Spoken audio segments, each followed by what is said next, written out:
The movie genre of war movies is something that is very much loved and beloved by a lot of people, and a lot of the same films are mentioned again and again.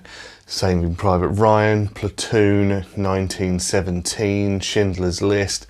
The list is quite large, but there's one film I seem to think gets missed quite a fair bit, and that's why this time on Forgotten Films we're going to be talking about the 2014 movie Fury. Now, I am going to say with a little caveat here, this isn't a forgotten film that did badly. I mean, it got 76% on Rotten Tomatoes. And tomatoes, American. Bleh. And a 7.6 on IMDb, so quite clearly people like it, and it's not on the lower echelon of movies. But still, when people sit there in offices, in their work environment or at home, people do talk about war films and what are their favourites. Fury never gets mentioned. What surprises me and what kind of made me want to do this film is I was watching it the other day and people never seem to mention this film, which is strange considering the cast and how strong the story is. I'm going to say War Daddy, played by Brad Pitt, this is the best thing probably I've seen Brad Pitt in. Bearing in mind the last film I saw Brad Pitt in was Once Upon a Time in Hollywood, and that is something I just... The point is, it's just not mentioned here. We don't like that film, and if anyone on this channel likes that, come to me, because I'm gonna...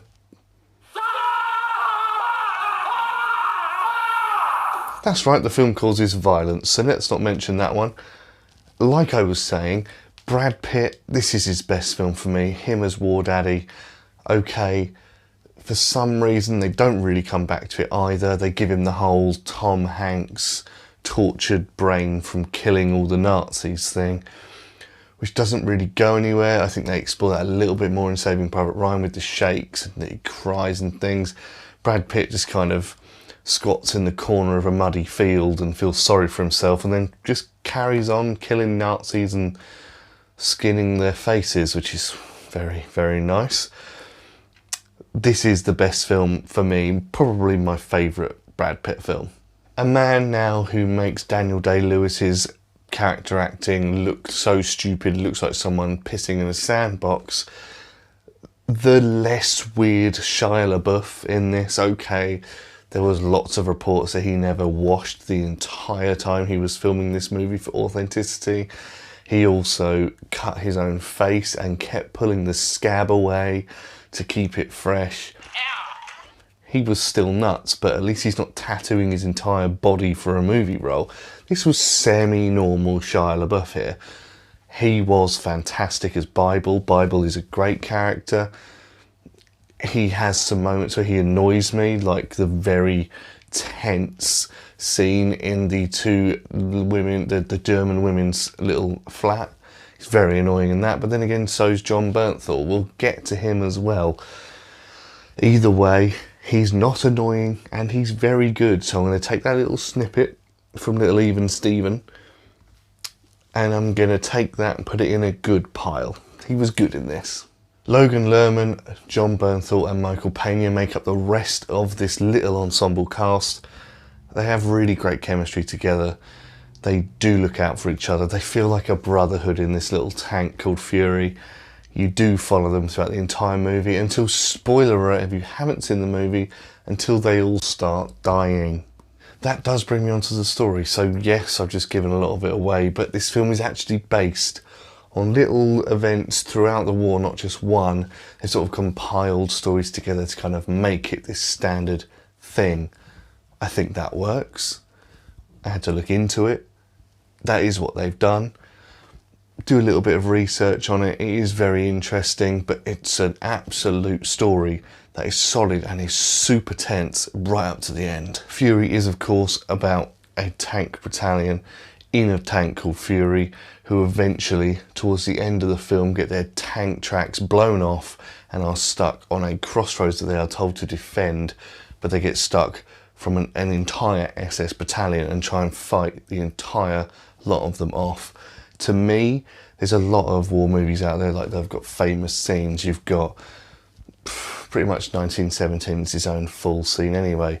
Dunkirk with all of the explosions and all of the stuff on Normandy Beach. You've got, of course, the opening 15 minutes of Saving Private Ryan is probably the most famous war thing, or if I'm going to mention all of the other films I've mentioned on that list, Rosebud. Of course, all of these things are synonymous with the films that they come from, but nobody talks about the entire siege scene at the end of Fury. Why the fuck not? It is one of the best, well thought out, best looking sieges I've ever seen, and again, it makes Brad Pitt look like a badass. Logan Lerman is really annoying in this, but when all of them start getting together, they have the passion, they're with each other in it. It's one time you can feel the intensity, the claustrophobia inside this tank. It's been shot magnificently with this burning building of all the dead Nazis in it from it's a makeshift hospital. It's all just dirty, grimy. You feel like you're there. That's obviously the intention of every filmmaker, to make you think you're there, but you end up... Character isn't much, is not explored all that much. It's a war. They're not going to want to explore individual people, but you end up caring about this unit of guys who are just there for the greater cause. They're not going to go anywhere because then that could affect their brethren over on the other side, further on down the line. They're going to get rid of as many SS officers as they can, and you're just with them like, yes, yes, come on, you can beat them all. And of course, as I alluded to earlier, not a lot of them do. A lot of them get killed, but that's the reality. You don't want them all coming out of this being, cool, this is America, let's have our guns behind our shoulders looking badass.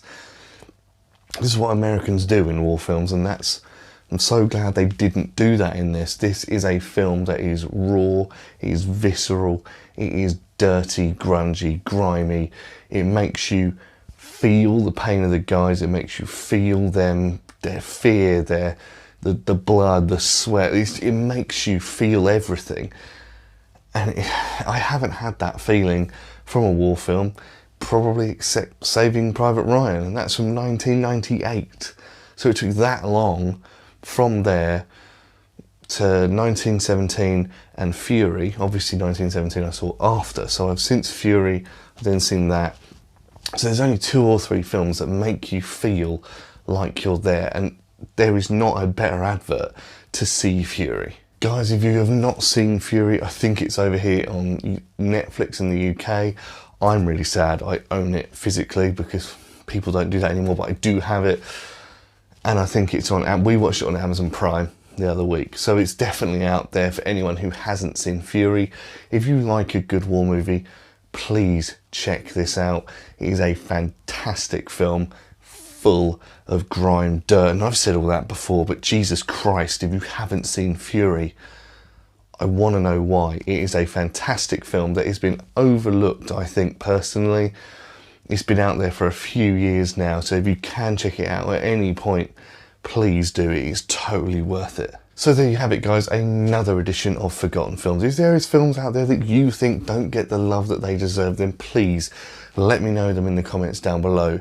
And don't forget, tell me, if you have seen Fury, please let me know what you thought. I love to know. Love to keep clicking on that old keyboard.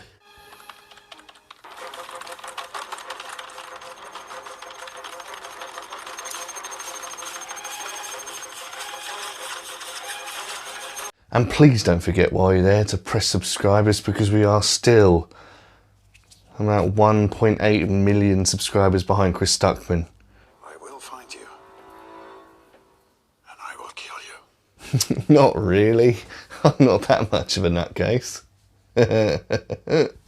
Please don't forget to like, share, subscribe, tell your friends, let everybody know I'm still around, I'm still hanging around, I'm still here. Guys, until next time, this is your friendly neighbourhood ginger guy saying, Ginge out.